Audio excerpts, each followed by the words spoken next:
Aujourd'hui, on va parler de Copyloop. Alors, premier retour, je pense que Microsoft ne s'est pas vraiment embêté avec le nom.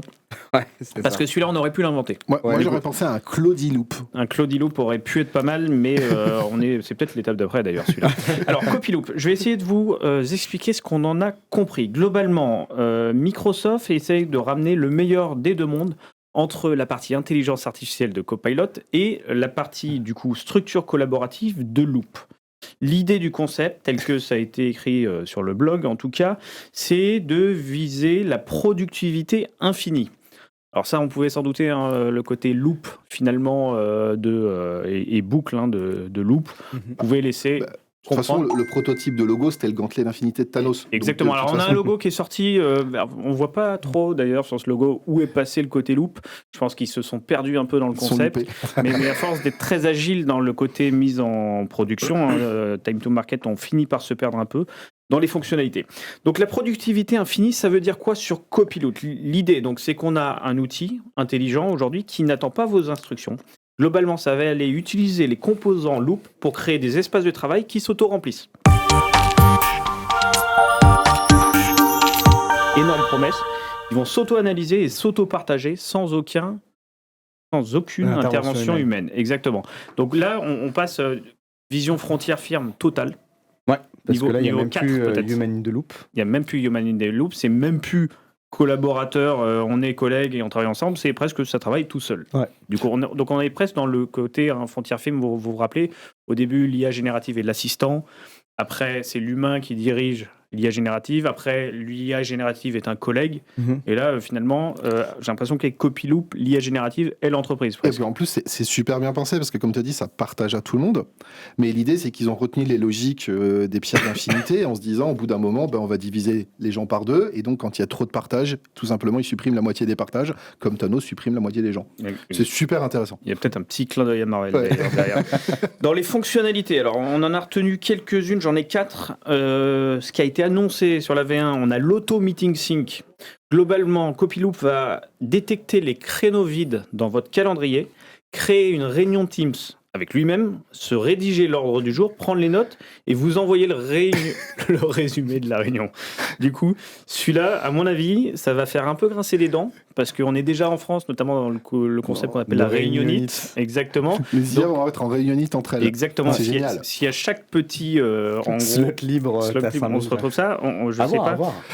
Fini les 35 heures. Non, mais c'est malin de créer dans le slot parce que ça te permet de retrouver l'enregistrement de la réunion, ça te permet de trouver les notes. C'est cool en fait. Exactement. Tu peux même assister à la réunion du coup.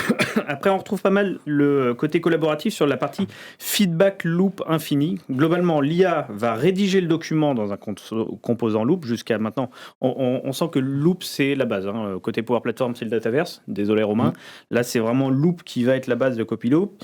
Donc, on va avoir la création du document. L'IA va commenter le document.